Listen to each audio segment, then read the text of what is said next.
Сәлеметсіздер ме? Бүгін мен сіздермен инжир жемісінің адам ағзасына, денсаулығына тигізетін пайдасы жайлы сөз етпекпін. Каналымызды қолдау мақсатында лайк басып, комментарий жазып, подписация батырмасын басуды ұмытпаңыз. Құранда кейбір тамақтар мен өсімдіктердің аттары анық аталып өтілген. Кейбір тағам түрлерінің Құранда аталуы көзі ашық адамдарды ойландыратыны анық. Бұл тамақтардың Құранда аталатындай нендей пайдасы бар? Уақыт өтіп, ғылыми зерттеулер жүргізгеннен кейін көптеген тамақтардың пайдасы мен зияны анықтала түсуде.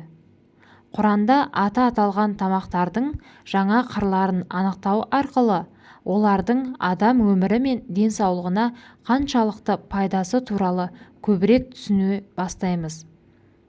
Қасиетті Құран кәрімде аты аталған жемістердің бірі тин, інжір сүресі. Тин інжірдің арабша атауы. Бұл сүренің алғашқы аятында ұлы жаратушымыз інжірге және зәйтүнге серт деп баяндайды. Олай деуінің себебі інжір мен зәйтүн пайдалы жеміс, адамның денсаулығы мен өсуіне айтарлықтай әсер етеді және аурулардың алдын алады. Інжір түт тұқымдасына жататын субтропиктік жеміс. Тамыры жақсы дамыған, сабақтары жасыл, сүтті шырынды ағашта өседі. Аталық ағашын капферикус, ал аналығын фиг деп атайды. Ылғалды жерде өсіп, жаздың ыстығына төзімді.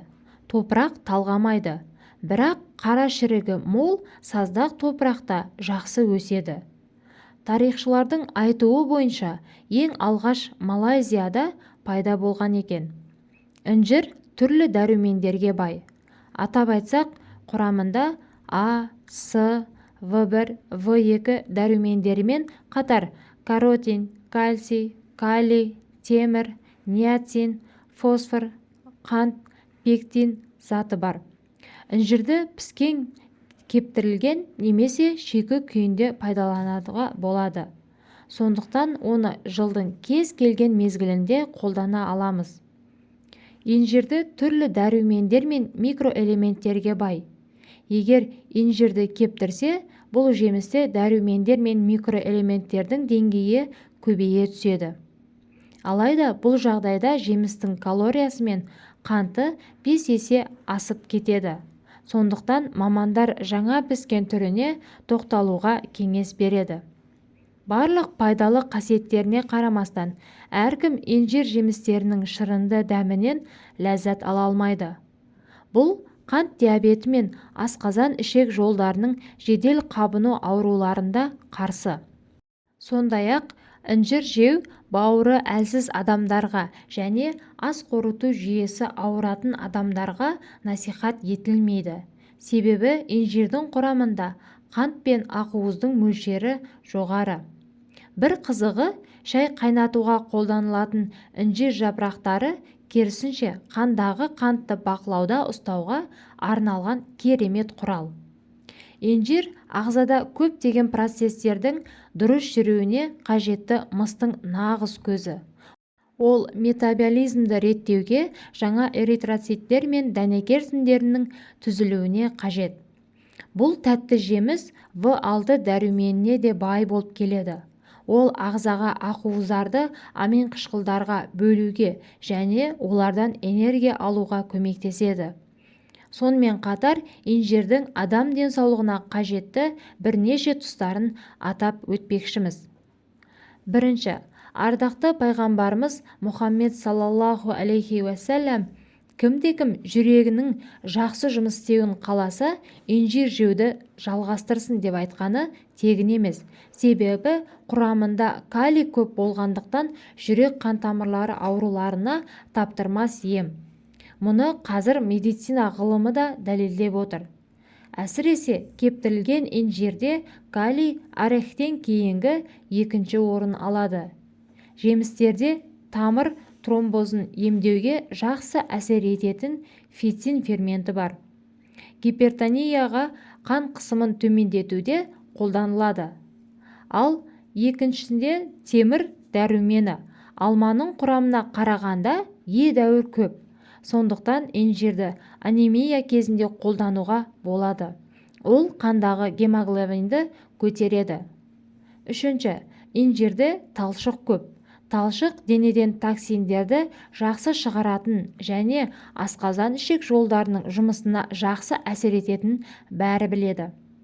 Төртінші, бұл жеміс жүйке жүйесі мен мидың жұмысына оң әсер ететін В дәрумендері мен минералдарына өте бай. Жүйке жүйесін тыныштандыру қасиетіне ие.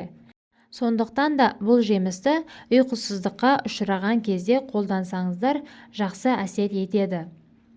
Жапонияда инжир ісікке қарсы негізгі жеміс болып саналады.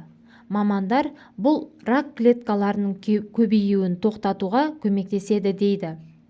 Инжир қақырық себебінен болатын құрғақтықты кетіріп, әсіресе тамақта толық шықпай қалған қақырықты түсіреді. Тамақ, кеуде, суық тию, тұмау ауруларына өте пайдалы.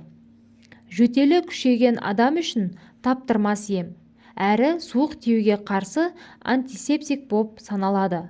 Сонымен қатар температурасы жоғарылағанда қолдану ыстық түсіретін дәрі қолданбауға себеп болады.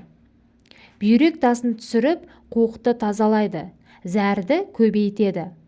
Суға қайнатып ауыз қуысын шайса, ет-жиек жараларына, ауыз қуыс жараларына ем. Инжирді жүкті немесе бала емізетін аналар үшін орасан зор пайдалары бар. Инжирдің құрамындағы эфир майы қан құрамын жүйелендіріп, оның қоюланып кетуіне жол бермейді. Инжирді шығармашылықпен айналысатын жандарға жеген жақсы. Мысалы, суретшілерге, композитор, жазушы, ақын және кәсіп орын иелеріне. Олар толассыз ой үстінде жүргендіктен бұл жемістің миға әсері мол. Жастықты сақтау сұрағында инжирдің құрамындағы антиоксиданттар көмектесе алады. Олар ағза жасушаларын бос радикалдардың зақымдануынан қорғайды. Әжім пайда болуының алдын алады. Инжир ағзада көптеген процестердің дұрыс жүруіне қажетті мыстың нағыз көзі. Ол метаболизмді реттеуге, жаңа эритроциттер мен дәнекер тіндердің түзілуіне қажет. Бұл тәтті жеміс В6 дәруменіне бай. Ол ағзаға ақуыздарды аминқышқылдарға бөлуге және олардың энергия алуға көмектеседі. Құрамындағы каротиннің көп болуына байланысты көздің саулығына және көздің көргіштігінің жоғарылатуға көмектеседі. Инжирдің теріге әкелетін пайдасы қаншама десеңші. Ол дерматит, қышыма, тері құрғақтығында да пайдаланылады. Ұсақ әжімдерді жазып, әжімдердің пайда болуын баяулатады. Инжирді респираторлық ауруларда қолданғанда пайдалы. Себебі ол бронхит, бронхиалды астма және тыныс алу ағзаларында қабыну болғанда қолданылуға ұсынылатын жеміс түрі. Жеміс қанша пайдалы болғанмен, ғалымдар қай заттың болмасын мөлшерінен асырмай жеуді тапсырады. Инжирді күніне 1 немесе 3 данасына дейін жеу ұсынылады. Жеміс піскен түрін қолданған жағдайда көп алмауға кеңес береді. Себебі жеміс тез бұзылатын қасиетке ие. Сіздерге бүгінгі берген кеңесіміз пайдалы болған болса, кәдеңізге жарасын. Ауырып ем іздегенше ауырмайтын жол іздеңіздер.